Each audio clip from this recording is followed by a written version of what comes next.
Bonjour Maître Amédée Ganga, Bonjour, Monsieur Perrin. un plaisir de vous avoir encore sur R7. En tout cas, merci de revenir sur ce plateau pour continuer votre intervention concernant les tueries de masse en cours au Congo-Brazzaville qui, comme vous le savez, ont été ordonnées par Denis Sassou Nguesso.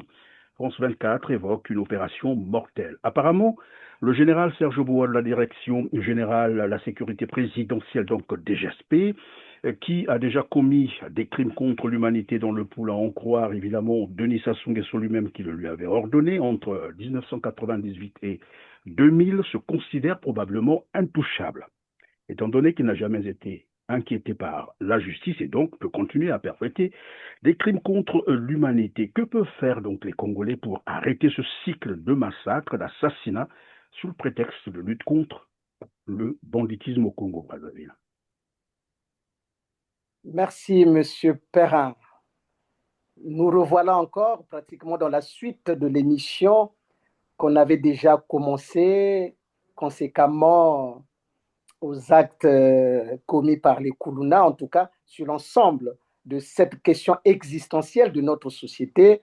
J'ai dit la problématique des Koulouna. Vous vous rappelez que j'étais intervenu et que j'avais dit à l'occasion que euh, des plaintes devaient être déposées et que tout à l'heure, avec votre émission et avec votre chaîne, nous allons transmettre à toute la population congolaise les mécanismes par lesquels ils pourront joindre notre, comment je peux appeler ça, notre association afin de les aider à monter les dossiers et afin que cela conduise bien évidemment à l'arrestation, mais en tout cas à l'ouverture des poursuites contre toutes ces personnes-là.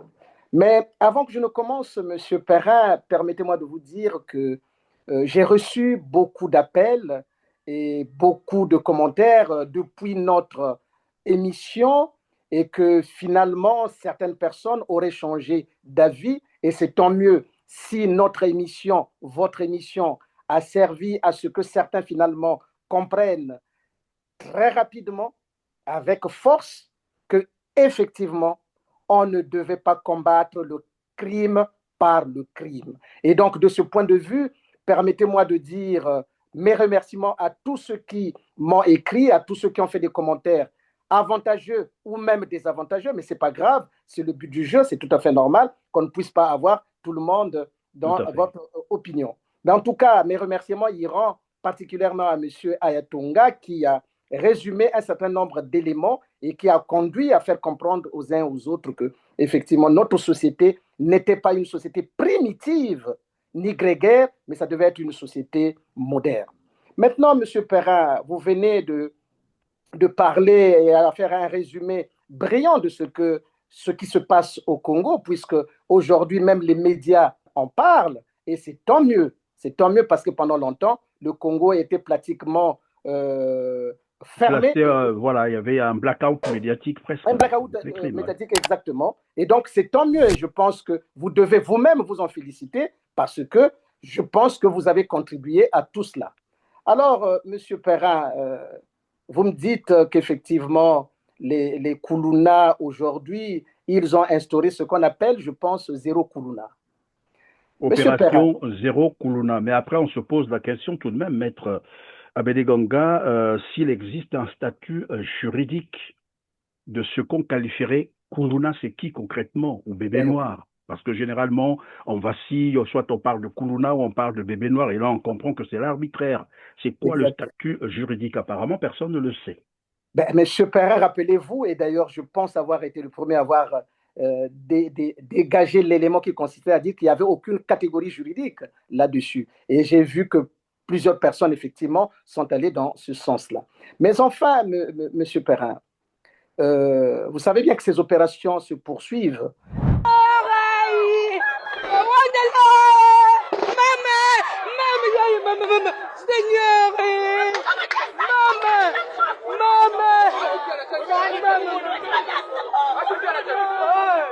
Et il est temps aujourd'hui d'ajouter et de compléter tout ce qu'on avait déjà commencé à dire, pour lesquels les gens ont compris un certain nombre de choses. Mais je veux encore m'employer à un travail encore beaucoup plus pédagogique pour comprendre la gravité des actes qui se commettent, M. Perrin, la gravité de ces actes-là. Nous ne pouvons pas nous taire aussi longtemps que finalement, tous ceux, et vous l'avez rappelé, tous ceux qui pensent qu'ils sont impunis, devront à un moment donné se rendre compte que, ben non, ils ne seront pas définitivement impunis, qu'ils seront recherchés. Monsieur Perrin, zéro Koulouna, ça voulait dire quoi? J'ai entendu certains dire, ah oui, il faut éliminer tous les Koulouna, peut-être, mais en réalité, Monsieur Perrin, zéro Koulouna veut simplement dire zéro preuve de l'existence des Koulouna. Je répète, zéro Koulouna voudrait dire zéro preuve d'existence de Koulouna. Pourquoi, M. Perrin? Rappelez-vous la dernière fois, je l'avais indiqué. Mais les Koulouna ont fait des victimes, non? Tout à fait. Les Koulouna n'ont-ils pas fait des victimes? S'ils ont fait des victimes. Les actes des Koulouna ne tombent pas sous le coup de la loi? Oui, bien entendu. Mais encore qu'on parle des vrais Koulouna. Oui, oui, monsieur Perrin. Prenons simplement, Voilà. si vous voulez ce fourre-tout-là désormais.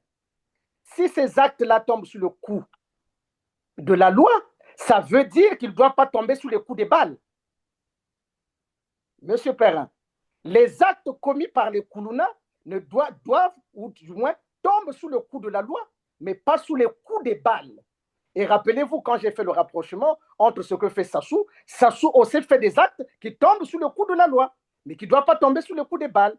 Donc, à partir de là, M. Perrin, si nous disons que les Koulouna ou les actes des Koulouna tombent sous le coup de la loi, mais si vous les faites disparaître, la preuve qu'auront les victimes de rapporter et de poursuivre les Koulouna se manifesterait comment? Si des victimes viennent vous dire on a été attaqué, on a subi des actes de Koulouna, mais ces Koulouna ont disparu, à qui doivent s'adresser ces Koulouna, ces victimes de Koulouna? Les parents des victimes, oui. Donc vous voyez, M. Perrin, l'idée derrière, ce n'est pas tellement d'éliminer tous les Koulouna, mais de faire disparaître les preuves de sorte que les victimes des Koulouna n'ont plus personne à accuser. Pardon, maître, on va ouvrir une parenthèse à ce niveau-là. En sorte, vous êtes en train de dire que ce régime est conscient d'avoir créé ce phénomène, c'est-à-dire ces bandes de criminels, les Koulouna, d'accord, puisque tout le monde sait aujourd'hui, c'est une émanation de ce régime. Bon, il n'était pas encore acteur, nous on était des acteurs. Il faut le lui dire.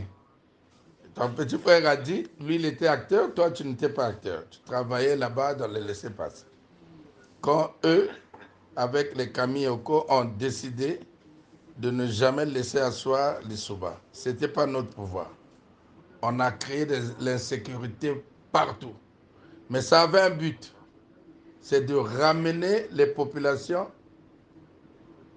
à penser Sassou. Ah, Natangwa Sassou, toi qui es au moins calme. Ah, Natangwa Sassou. Et dès lors qu'ils ont commencé à dire ça, ça a donné les moyens politiques à cet homme-là de rebondir. Voilà. Vous prenez des jeunes gens de 14, 15 ans, 17 ans. Vous leur donnez de la drogue. Vous leur donnez des armes pour tuer. Ces jeunes gens ont 14, 15 ans aujourd'hui. Dans 10 ans, ils en auront 25. Qu'en sera-t-il de votre société dans 10 ans? Voilà le premier méfait, la première interrogation. Et qu'ils ont envoyé ces jeunes aller commettre des crimes, des assassinats, puisque tout le monde a vu, hein, ils opèrent avec les machettes et autres. Ils ont envoyé ces jeunes aller tuer, comme le disait d'ailleurs un député du PCT, Idever Moani, qui avait entendu ça.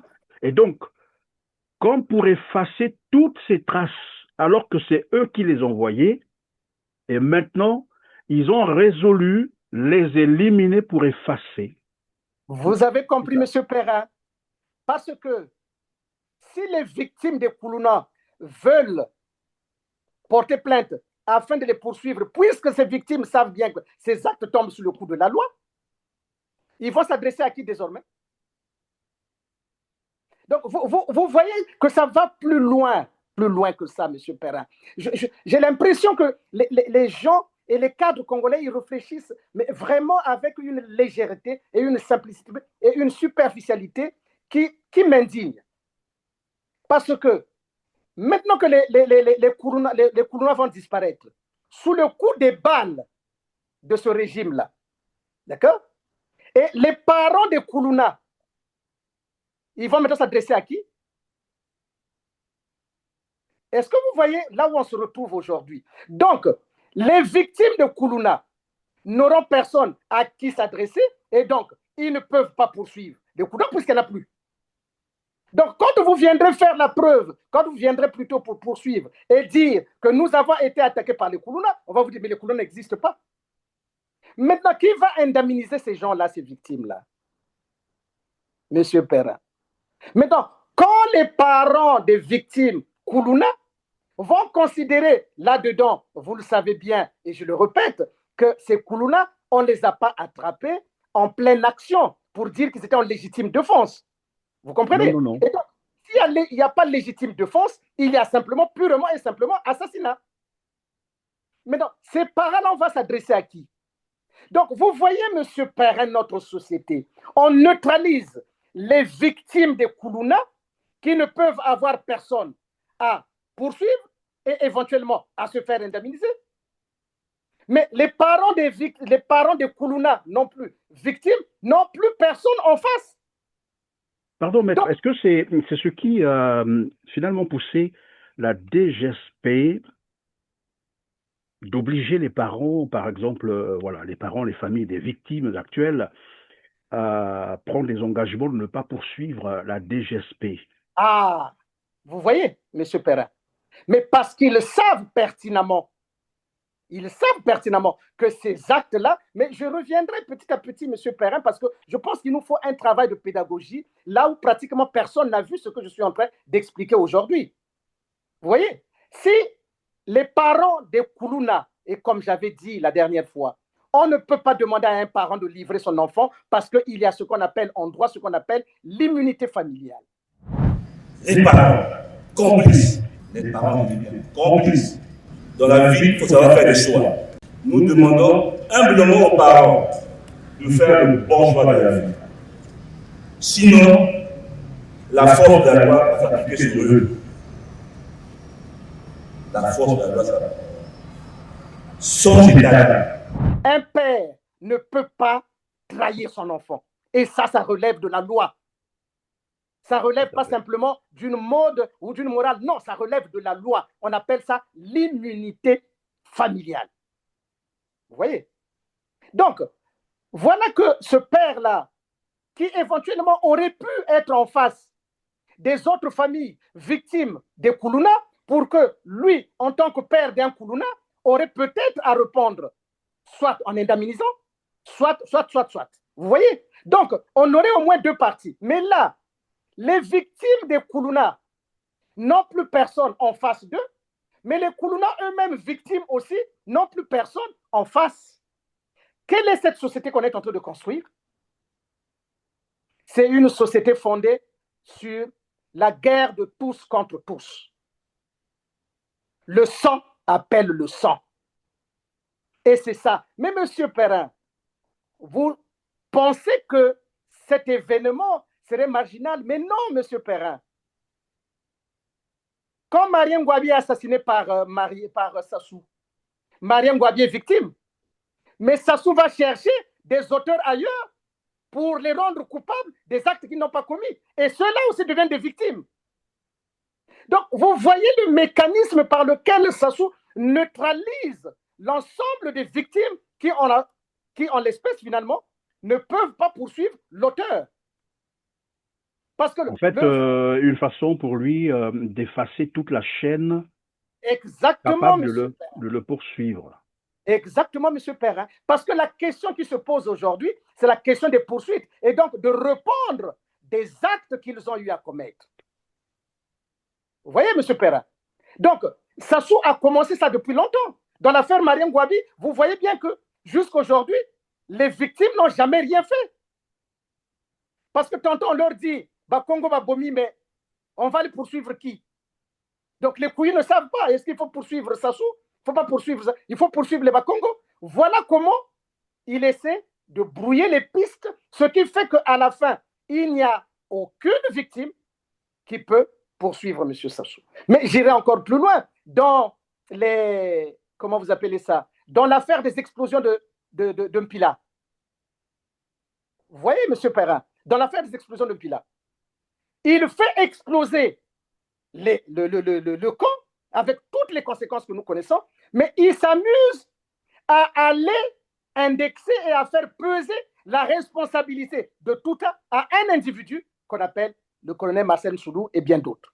Donc, vous voyez, donc, les victimes, il oriente les victimes vers quelqu'un qui est innocent, mais dont on fait penser que c'est lui qui serait à l'origine, alors que c'est lui qui est à l'origine. Donc, vous voyez ce mécanisme qui consiste toujours à éliminer et des témoins, ou du moins des personnes qui n'en savent absolument rien, mais qui le font passer pour des témoins, afin de désorienter les poursuites. Vous voyez? Donc, ce mécanisme-là, mais aujourd'hui, nous allons mettre fin à ça, M. Perrin. Pourquoi? M. Perrin, je vais vous dire une chose. On a dit que la DGST, la DGSP est en train... Non, nous ne devons pas tomber dans ces errements-là, M. Perrin. Parce qu'on peut faire porter la tenue à n'importe qui, lui donner une arme et en train de tuer les Congolais. Parce que la DGSP n'a pas le droit, et je dis bien de façon absolue, n'a pas le droit de tuer et de rentrer dans la ville en train de tuer des gens. Et je vais encore aller plus loin, M. Perrin. Si la DGSP est en train de tuer comme ça, un autre problème se pose dans notre société. Est-ce que Brazzaville n'a pas un maire?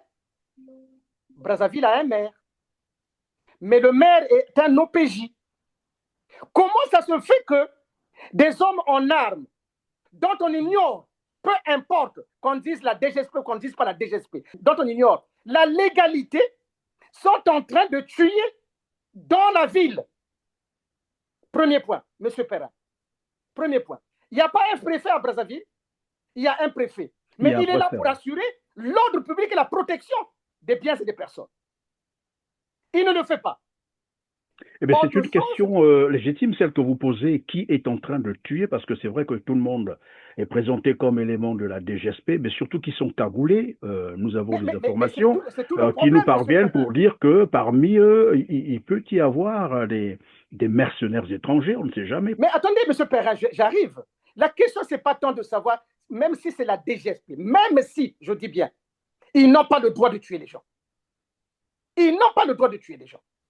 Vous comprenez? Et on les met. Et en ce moment-là, les personnes en tenue, comme vous le dites, ça peut être un étranger, ça peut être n'importe qui. Et comme on ne les contrôle pas, or, il faut qu'on sache, il fallait qu'il soit visage ouvert, avec éventuellement des numéros, qu'on sache que telle personne, tel numéro a assassiné ou a tué telle personne. Or, ça, on n'en a pas. Ce qui veut dire que, M. Perrin, nous avons en face de nous des bandits.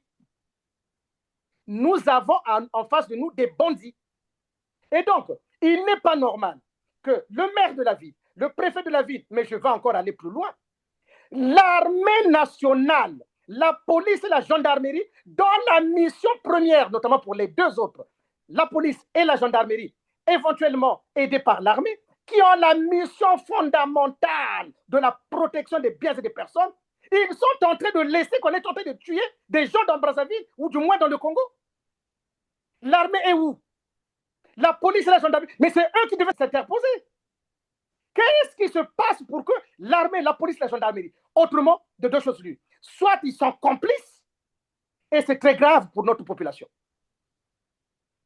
Parce qu'il n'y a que eux qui peuvent s'interposer pour dire, mais lesquels qui sont en train de tuer les populations, peu importe le statut, Koulouna ou pas Koulouna, bébé noir, on ne peut pas avoir dans une société, dans une ville comme Brazzaville, des gens en tenue qui sont en train de tirer sur des gens comme des pigeons.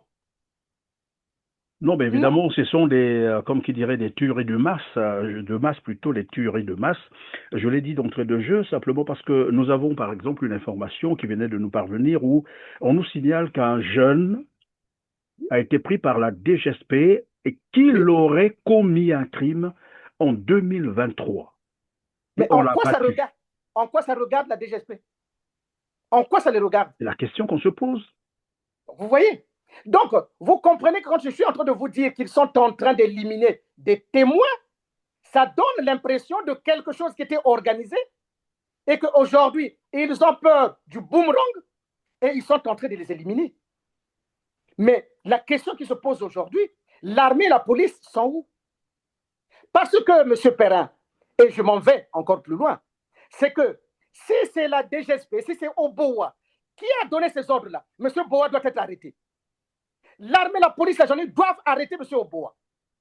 Parce que mais encore que c'est Sassou Nguesso lui-même qui, mais vous avez compris, assumé en public pour dire que c'est lui qui avait donné. M. Perrin, l'admission de Sassou en public, je reviendrai encore, mais déjà, nous savons qu'il vient de dire, il vient d'avouer.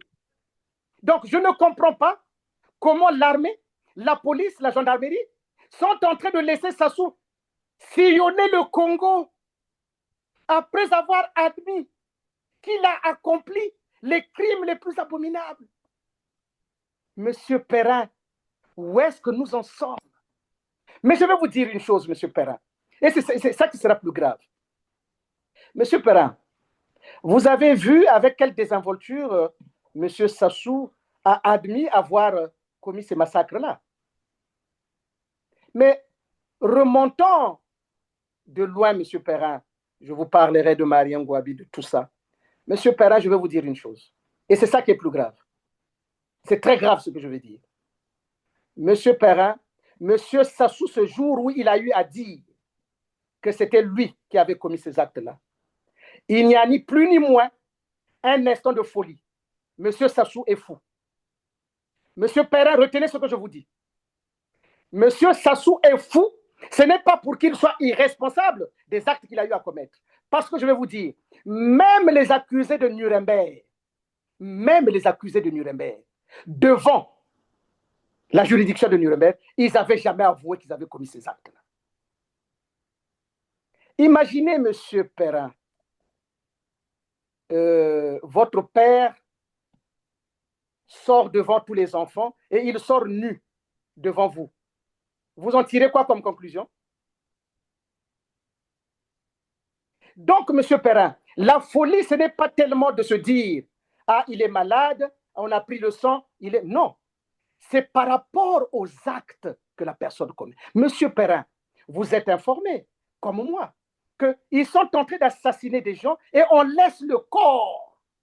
On profane les corps, on les abandonne, 24 heures, 48 heures. Monsieur Perrin, des familles, oui. Perrin, dans une société digne de ce nom, on peut commettre des actes comme ça et se dire être juste et être saint d'esprit.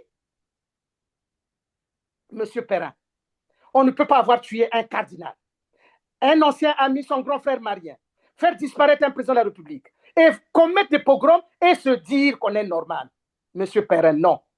Et c'est plus grave parce que monsieur le général Oboa aurait pu remarquer que l'acte qui était demandé, ou du moins l'ordre qui était donné, c'était donné par un fou. Il aurait pu l'arrêter pour empêcher ça. Et vous voyez dans quoi nous nous retrouvons aujourd'hui, Monsieur Perrin. Ce que je suis en train de dire est important, Monsieur Perrin. Vous avez vu au Gabon, le président gabonais Ali Bongo, un AVC sévère, mais il a continué à diriger jusqu'au moment où vous connaissez les événements qui se sont passés. Monsieur Perrin, personne, est-ce que vous pensez que les Gabonais ou tout le monde n'avait pas vu que ce monsieur était malade? Ben si, comment on a pu lui permettre d'organiser même les élections et d'être candidat? Et donc, quand vous revoyez chez nous, Monsieur Perrin, appréciez simplement ces actes-là. Quand quelqu'un vient avec des actes aussi graves, mais il vient dire, c'est moi qui ai donné l'ordre pour aller tuer, et ça s'est fait avec succès. Vous voyez bien ce qu'il dit? Vous allez assassiner les gens et vous dites, c'est avec succès. Ces actes-là, oui, mais pardon, Maître Amélie Ganga, est-ce que cette déclaration, ces propos, s'il faut les qualifier comme ça, puisqu'il répondait à une question d'un journaliste, peuvent être considérés comme une preuve d'aveu, c'est ça, ces aveux-là? Mais Monsieur Perrin, c'est un aveu. Il le dit. Est-ce qu'il y avait un pistolet à la tempe? Non, il était même souriant, il était tout gai. Mais vous voyez, donc pour lui, ces actes-là sont des actes bienséants. Donc, arrivé à ce niveau-là, Monsieur Perrin, nous devons interroger le professeur Bouya qui est le médecin de Sassou. Il nous faut imposer des visites, un bilan médical, parce que ce monsieur n'est plus juste. Il n'est plus normal. Parce que donner des ordres pour aller tuer des enfants, et ensuite aujourd'hui, on casse même les maisons, M. Perrin. Mais qu'est-ce que les maisons ont à voir? Vous êtes sûr? Je préfère me tromper, M. Perrin. Et j'ose croire que je me trompe. Mais ce monsieur est devenu fou. Donc, si l'armée, et je le redis, il est tellement dangereux aujourd'hui, vous voyez, les crimes qu'il commet sont des crimes hors pair. En fait, vous êtes en train de dire, maître, heureusement que le Congo n'a pas une bombe nucléaire, parce que s'il avait la mallette avec lui, le bouton de la bombe, c'est sûr et certain qu'il allait déclencher ça une nuit et tout le monde serait surpris. Maître, on va avancer.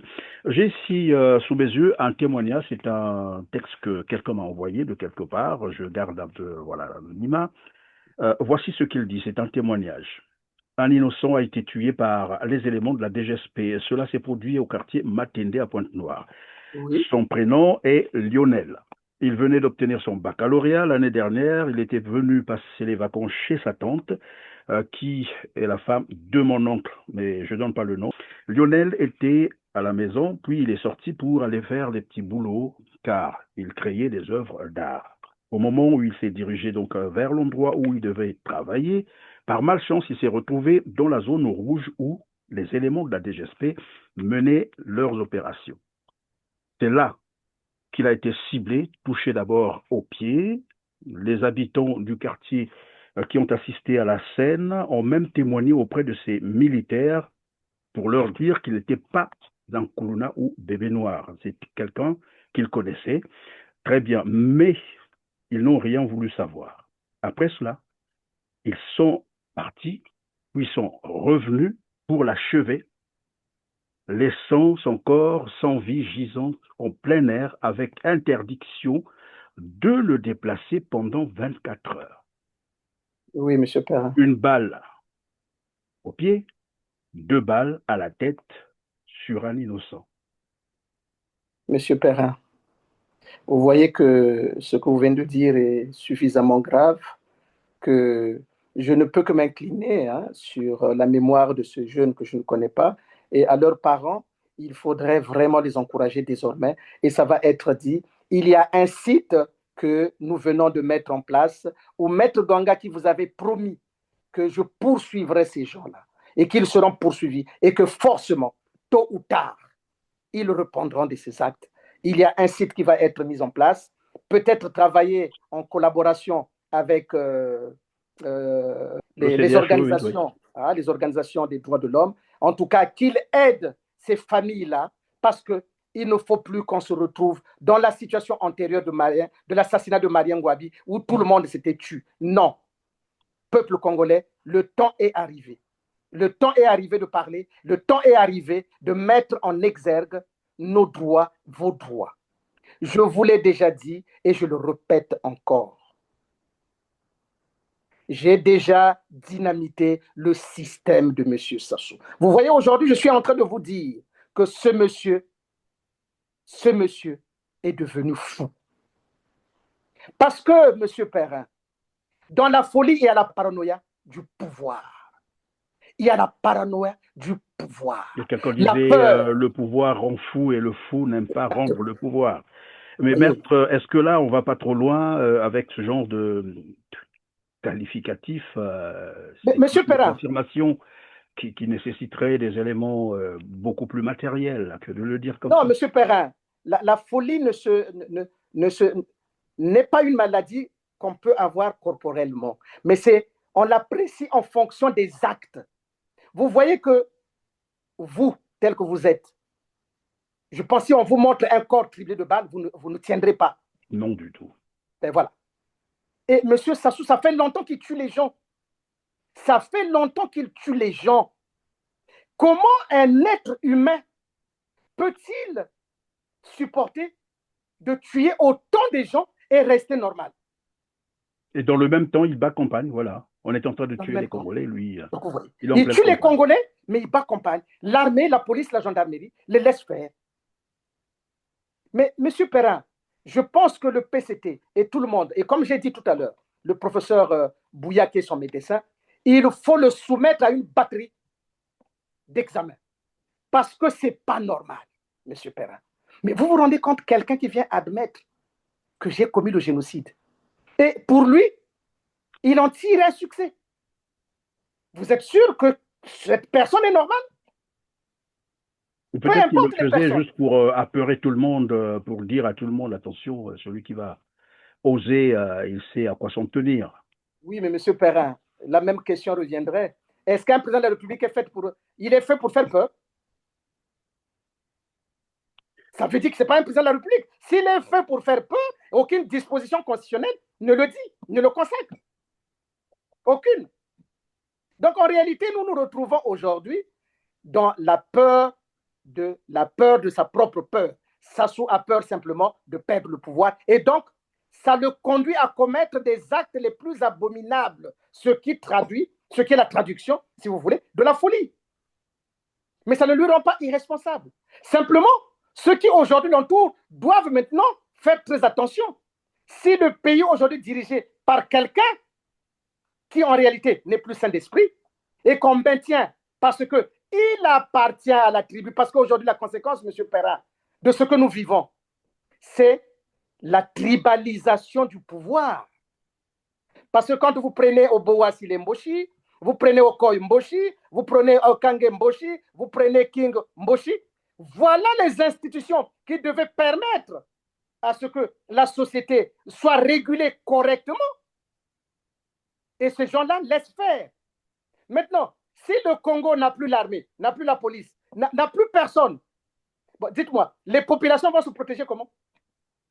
Et quelle est donc la responsabilité de ces personnes que vous venez de citer là, qui sont bien sûr aux responsabilités, parmi eux le ministre de la Défense, je crois, le directeur de la gendarmerie, et ainsi de suite, leur responsabilité dans ce qui se passe actuellement? Mais M. Perrin, c'est facile. Qui dans la chaîne de commandement doit empêcher que ces actes-là se passent ou se fassent? Vous voyez? Si le ministre de la Défense, parce que comme j'ai dit tout à l'heure, vous avez un maire à Brazzaville, vous avez un préfet, vous avez le ministre de la Défense, vous avez l'armée, c'est à eux de s'interposer parce qu'on ignore les hommes en armes qui sont en train de tuer les Kouloulés, on les ignore. Vous voyez? Donc à partir de ce moment-là, il y a une responsabilité collective de tous ces corps qui, dont le rôle est d'assurer la protection des biens et des personnes. Monsieur Perrin, mais la DGSP, là, il ne peut pas sortir de là, de son périmètre, de la protection des hautes personnalités, se retrouver dans la rue en train de tuer les gens. Mais ça sort d'où? Ça sort d'où? Donc, imaginez qu'il y a un policier qui est pris, je ne sais pas, de folie, commence à tirer sur les gens avec son pistolet. Que va faire la police? Il va regarder? Que va faire l'armée? Elle va regarder. La police va regarder, maître, parce que nous avons également une information, et ça nous l'avons aussi vérifié, c'est qu'il y a eu, je crois, une audience à la cour d'appel de Pointe-Noire, où les prisonniers de droit commun, bien sûr, qui sont à la maison d'arrêt, étaient devant la barre. Et à la fin de cette audience, on l'a confié, donc ces prisonniers, ils étaient deux, à un gendarme qui était là, qui les a escortés, qui devrait les ramener vers la maison d'arrêt. Et curieusement, puisque ça se passe dans les taxis au Congo, il n'y a pas d'autre moyen, et donc ils prennent le taxi, ils arrivent à un niveau, on appelle ça ex-Bata, à Pointe-Noire, pour ceux qui connaissent bien Pointe-Noire. Dès qu'ils arrivent à ce niveau, ils viennent rencontrer une patrouille de ces éléments de la DGSP qui les arrête. On les sort du taxi, on ravit d'abord le pistolet du gendarme, alors qu'il était en uniforme, il s'est présenté, ils ont ravi sa carte, le revolver, ils l'ont presque déshabillé, menotté, placé dans leur BJ. Ils ont pris les prisonniers de droit commun qui étaient là, ils ont mis dans leur... Et ils sont allés avec eux. Et personne ne savait où ils étaient partis. Heureusement que pendant que la scène se déroulait, je ne sais pas qui a dû appeler le commandement de la gendarmerie pour dire « Attention, regardez ce qui se passe ». Et quand on a rappelé ces gens, ils ont fait savoir à ceux qui ont appelé pour leur dire « Nous ne répondons que du président de la République ». Et vous voyez. Et c'est vers 22h, minuit par là, qu'ils sont allés remettre le gendarme à la direction de la gendarmerie. le monsieur bien dépouillé. Et donc, il a eu la vie sauve grâce à cette intervention. Et on ne sait pas les 2 autres prisonniers, ce qu'ils sont devenus. Donc, on attend la prochaine audience pour savoir s'ils sont encore vivants. Donc, vous voyez? Donc, des éléments de la DGSP qui arrêtent un gendarme en mission et qui disent qu'ils ne répondent que du président de la République, donc de Denis Sassou Nguesso. Et c'est là où je me posais la question. Quel est l'ordre qui a été donné réellement à cette unité, la DGSP? Mais c'est cela, M. Perrin. Quelle que soit la nature de l'ordre, aller assassiner des gens, l'ordre en lui-même, il est illégal. On n'a pas besoin de revenir là-dessus. Mais surtout la question de savoir, celui qui donne l'ordre est-il saint d'esprit? Comment un officier bien formé peut-il accepter de recevoir un tel ordre? Je vous rappelle, M. Perrin, rappelez-vous au Niger, avec le général Tiani. Vous vous rappelez, le président en exercice était rentré en relation avec les terroristes.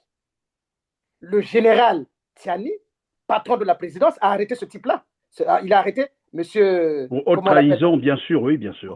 Donc, vous voyez, donc, comment ça se fait que le général Obowassi tentait que c'était un bon général? Il reçoit un ordre, si c'est cet ordre-là, d'aller tuer des gens, il n'arrête pas d'abord celui qui donne l'ordre. Parce que celui qui donne l'ordre, mais ça fait longtemps qu'il fait tuer les gens. Monsieur Oboa, le général Oboa ne peut pas dire qu'il ignore que Sassou est un criminel. Il lui suffit simplement d'entendre Maître Ganga. Il le dit amplement et l'explique amplement. Sauf à ignorer la place d'un criminel dans une république. Mais tout le problème, c'est de savoir, est-ce qu'il se considère être dans une république ou non? Parce que nous avons affaire à un régime primitif et grégaire. Donc, on ne va pas continuer à exposer le peuple à l'endroit de ces gens-là, qui ne sont que des barbares finalement. Donc, vous voyez bien, et vous comprenez, M. Perrin, tout à l'heure quand je dis, l'armée, la gendarmerie et la police devaient s'interposer à la suite de ces actes qui dépassent tout entendement.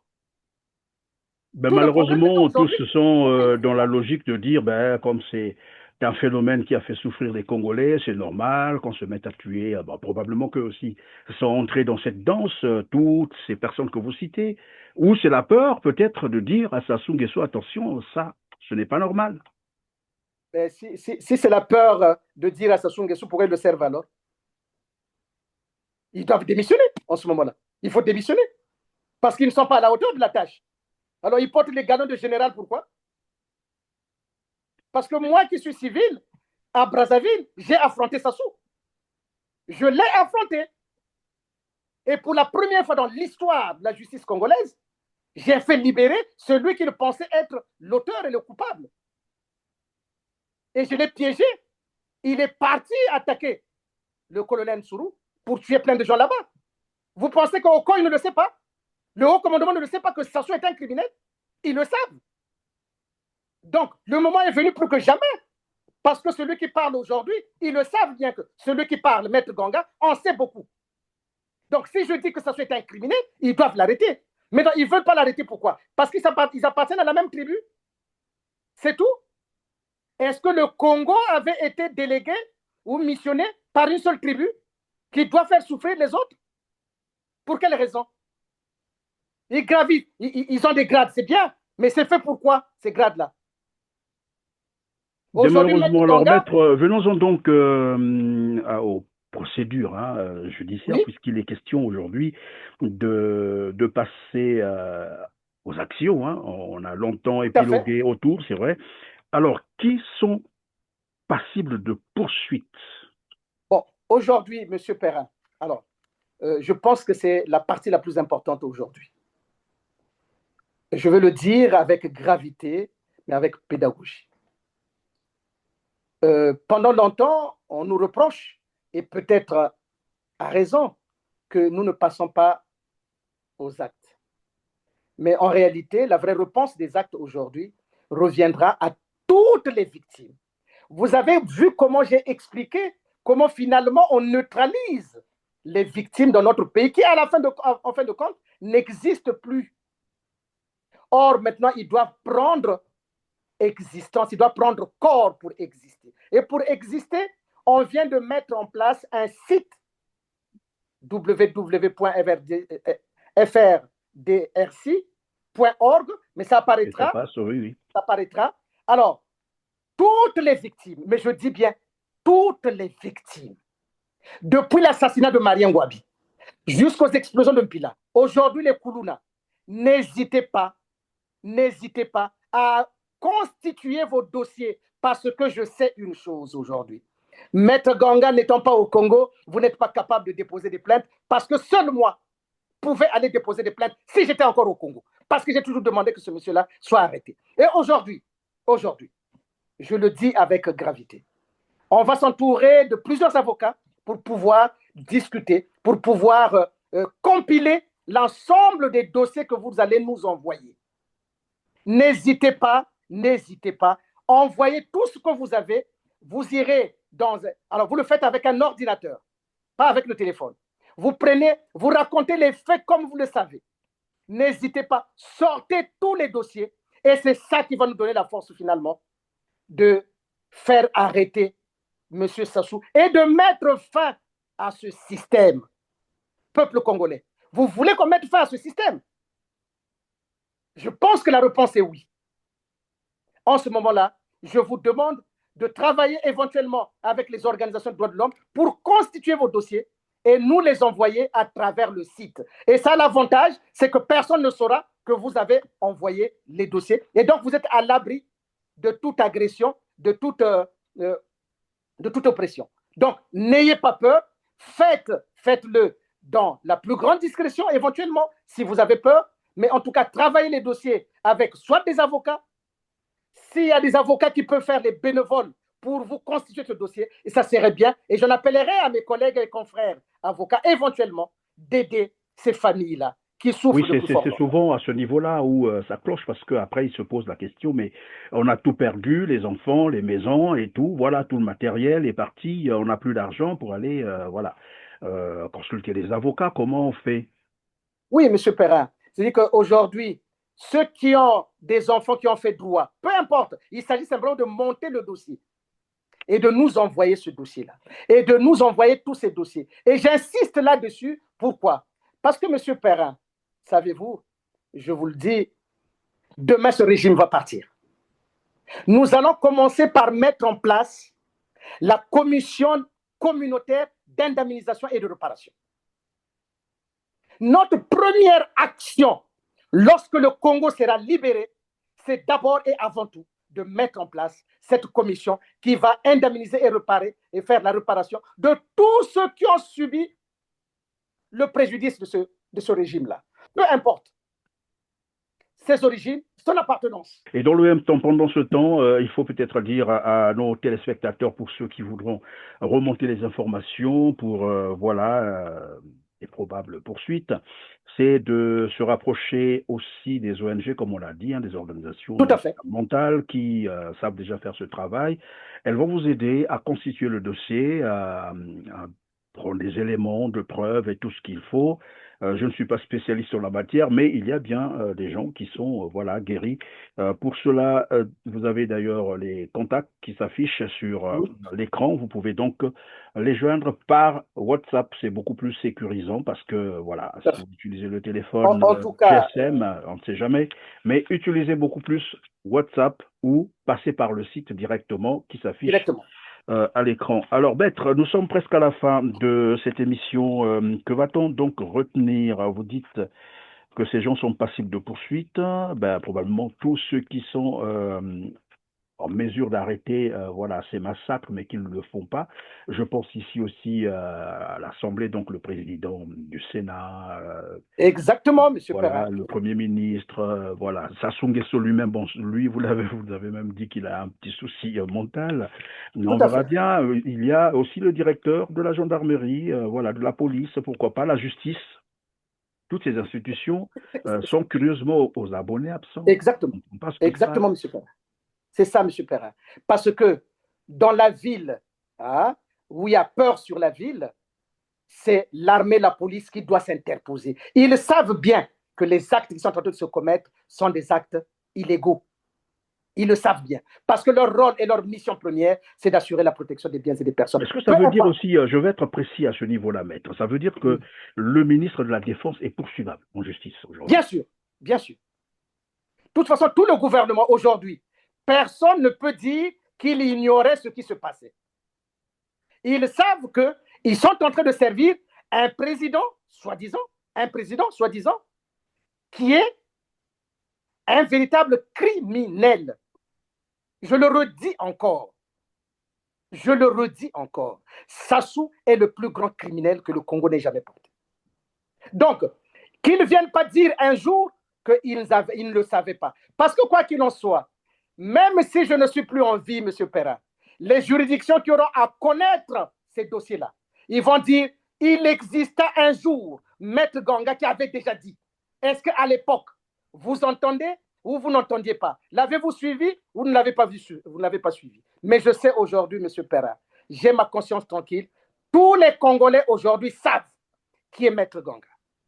Et c'est tant mieux. Vous voyez? Donc, si l'armée ne s'interpose pas, alors que nous ne sommes pas en guerre, hein, nous ne sommes pas en guerre. La gendarmerie, la police ne protège pas les Koulouna.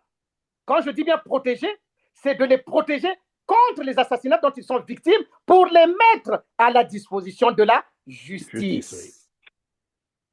Et si on le fait contre les Koulouna, je me pose la question et je le repose, pourquoi ne le fait-on pas contre Sassou? Parce que les actes de Sassou tombent sous le coup de la loi et les actes de Koulouna aussi tombent sous le coup de la loi. Mais vouloir changer désormais les règles juridiques en disant que les actes de Koulouna tombent sous le coup des balles, alors qu'aucune loi ne le dit, ceux qui sont à l'origine de cela doivent répondre, M. Perrin. Et c'est cela la révolution par le droit. C'est cela la révolution. Oui, maître, une autre question pour terminer. Lorsque vous parlez de ces poursuites judiciaires, est-ce que ça sera à l'immédiat, à court terme, à long terme, et surtout pour ceux qui ont par exemple des adresses physiques à l'extérieur, je parle ici en Occident, donc ça peut être en France, à Londres, pourquoi pas aux États-Unis. Ceux-là, on peut les poursuivre à court terme? Oui, M. Perrin, ce qui compte aujourd'hui, c'est de donner l'espoir d'abord à toutes les victimes, je dis bien à toutes les victimes, qu'ils sentent qu'on peut prendre en charge leurs difficultés, leurs malheurs. Alors que jusque-là, si vous voulez, ils ont été laissés à la traîne. À la limite, ils ignorent même qu'ils sont victimes. Et donc, oui, ils vivent même dans la peur d'autres... Oui, mais Sassou a tout fait dans sa façon de faire en sorte que ces gens-là ne se sentent pas victimes. De sorte, si vous n'êtes pas victime, M. Perrin, ça veut dire qu'il n'y a pas de bourreau. C'est ça que ça veut dire. Si vous ne vous reconnaissez pas comme victime, ça veut dire qu'il n'y a pas de bourreau. Il n'y a pas de bourreau. Et donc, si vous vous mettez à accuser un bourreau, eh bien, il va chercher à vous éliminer, d'où la peur. Donc, le plus important, c'est d'avoir d'abord l'ensemble de ce dossier-là. On va voir à quel rythme les dossiers vont arriver. On va les compiler et on va les faire dossier par dossier. Et vous verrez, ça sera des montagnes et des montagnes de dossiers. Et en ce moment-là, ce n'est pas la peine que je vous dise ce qu'on en fera. Bien sûr, bien sûr, les poursuites se feront immédiatement. Et nous savons à quelle porte frapper. Et nous irons, si c'est des mal de dossiers, M. Perrin, eh bien, c'est même très bien qu'on ait des mal de dossiers pour que les organisations internationales, les tribunaux se rendent compte du mal qu'est en train de faire Sassou contre cette population.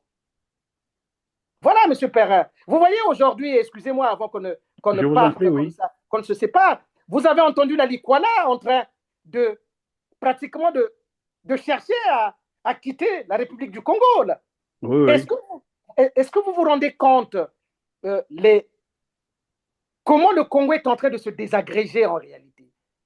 Alors, certains diront, ah oui, mais ils n'ont pas à dire, ils n'ont pas à faire ceci. Non. Moi, si les gens de la Likwala me prennent comme avocat, je défendrai les desiderata qui sont les leurs. Mais de toute façon, ce qu'on est en train de vivre avec la Likwala aujourd'hui, c'est un sentiment un peu partout dans tous les départements du Congo. C'est parce que, à la différence que la Likwala a pris son courage pour le dire tout haut. Exactement. Et donc, M. Perrin, aujourd'hui, au regard de tout ça, parce que l'armée, la police, la gendarmerie, personne ne fait rien et on est en train de laisser choir, ou du moins de laisser dominer le crime dans notre société, au lieu que ça soit la loi qui l'impose. Pourquoi voulez-vous que les gens de la Likwala veuillent vivre avec des gens qui passent le temps à tuer? À tuer, à voler, à piller. Voilà. Pourquoi le Kouilou accepterait ça? Pourquoi la Bouenza accepterait? Pourquoi le Poul accepterait? Pourquoi le Plateau accepterait ça? Donc c'est une vraie question. Moi, je me rappelle, M. Perrin, il y a un savant professeur plus intelligent que moi, je le reconnais, qui a dit, on l'appelle Obenga Théophile, qui a dit, ou la scission, ou la soumission. Voilà le savant professeur ce qu'il dit. Mais moi qui suis moins intelligent que lui, j'aurais pu lui répondre, il n'y a ni scission, ni soumission, mais simplement la République. Et aussi, on se battait pour notre République, celle qui est gouvernée par la loi, par l'équité, par la justice. Pensez-vous que la Likwala tiendrait les propos qu'il vient de tenir? Ou peut-être le Poul, ou la Bouenza, ou le Kouilou? Donc, nous en sommes là, M. Perrin. Nous en sommes là. Est-ce que nous allons vers la scission ou nous allons vers la soumission? Mais moi qui suis moins intelligent que le professeur Savant, je dis, allons-y vers la République. Mais peut-être que le professeur Savant, qui est plus intelligent que moi, a raison. Et en ce moment-là, les Likwala, peut-être, a-t-il raison de dire, a-t-elle raison plutôt de dire que nous sommes plus grands que le Rwanda, pourquoi ne pas former notre État? Et d'ailleurs, pourquoi le leur refuserait-on? Mais quelque part, ils ont raison, ils sont fatigués de vivre la misère et tout ce que vous venez de citer. D'ailleurs, une réalité presque commune à tous les Congolais, ça c'est la vérité. Tout le monde vit la misère actuellement au Congo. Toutes les informations qui nous parviennent de là-bas, c'est de dire que plus rien ne marche. Plus rien ne marche et les gens ne vivent plus, les gens vivotent, voilà le terme qu'ils utilisent. Alors, maître, nous allons donc terminer. Je vais vous laisser les quelques monsieur Perrin, pour conclure. Oui. Monsieur Perrin, merci beaucoup. Je pense que là, on a été pédagogue et qu'on a expliqué la gravité de la situation, parce que imaginez que vous ayez à la tête quelqu'un qui n'est plus sain d'esprit et qui donne des ordres pour tuer des Congolais. Pour tuer des Congolais. Pour moi, ça ne peut pas ne pas être un instant de folie. C'est pas possible que l'on soit... Même sa candidature ne devait pas être validée, en fait. Bien sûr, monsieur Perrin, mais la conséquence, c'est tout cela. Donc, vous voyez, en fait, par rapport à ce que disait le professeur Savant Obenga, en réalité, la scission qu'il nous faut, c'est la scission contre le régime de Sassou. Nous devons nous séparer du régime de Sassou. Peuple congolais, je crois que c'est cela le vrai message. Et c'est ce que la Likwala certainement nous transmet. Peut-être aussi la Songa. Nous devons faire une scission contre ce régime. Et, monsieur Perrin, dites-vous que Maître Ganga est à la disposition du peuple congolais dans son entièreté. Et vous pouvez compter sur moi pour que aujourd'hui ou demain, en tout cas, tous les dossiers qui vont arriver vont être compilés et vous aurez les résultats dans les jours qui vont venir. Et donc, peuple congolais, cessez d'avoir peur. Je pense qu'un temps nouveau arrive. Nous avons les réseaux sociaux qui nous permettent aujourd'hui d'avoir. Donc, tous ceux qui ont des dossiers, qui Kadidi, Ndoudi Ganga, tout ce monde-là, tous, je dis, toutes les victimes, vous devez. Je rappelle d'ailleurs à la conférence nationale souveraine, il a été reconnu responsable de plus de 3000 assassinats politiques. Donc tout ce monde peut remonter, voilà. Oui, il faut faire remonter le dossier. Il faut faire remonter le dossier et on est là pour ça. Il y a des équipes qui attendent pour pouvoir compiler l'ensemble de ce dossier et vous serez informés minute par minute de ce que nous allons commencer à faire avec ces dossiers-là. Mais sachez surtout que demain, ça sera un jour nouveau et que dès que le Congo, dès que ça va changer, la première des choses, pour une réconciliation, la première des choses, c'est de mettre en place la commission communautaire d'indemnisation et de réparation de tous ceux qui ont subi. Merci, Maître Amédée Ganga. Je rappelle que vous êtes avocat au barreau de Paris. Ça a été encore un plaisir de vous avoir eu sur notre plateau. Merci beaucoup. Mais ce n'est pas fini, ce n'est que le début. Hein. Ce n'est que le début. Donc, choses les plus sérieuses viennent de démarrer alors. Exactement. N'oubliez pas de publier le site. En tout cas, ceux qui auront l'information par WhatsApp, envoyez à quiconque qui veut à tout prix éventuellement nous envoyer le dossier. Donc, aujourd'hui, la balle est du côté du peuple. Et nous sommes là. Et donc, Nous c'est à la population congolaise de prendre ses responsabilités. Nous sommes à leur service. Voilà. Merci beaucoup, Maître Amédée Ganga. Mesdames, Messieurs, nous sommes arrivés donc à la fin de cette émission. Encore merci de nous avoir suivis. Merci de nous avoir fait confiance. Mais n'oubliez pas de cliquer sur le petit pouce en l'air, juste en bas de la vidéo, partagez et dites-nous en commentaire ce que vous pensez. Nous avons besoin de vos informations, de vos commentaires sur ce sujet très brûlant d'ailleurs. On se dit donc au revoir et à très bientôt. Merci. Merci beaucoup, M. Perrin. Merci. Merci. Bonne soirée à vous. Merci.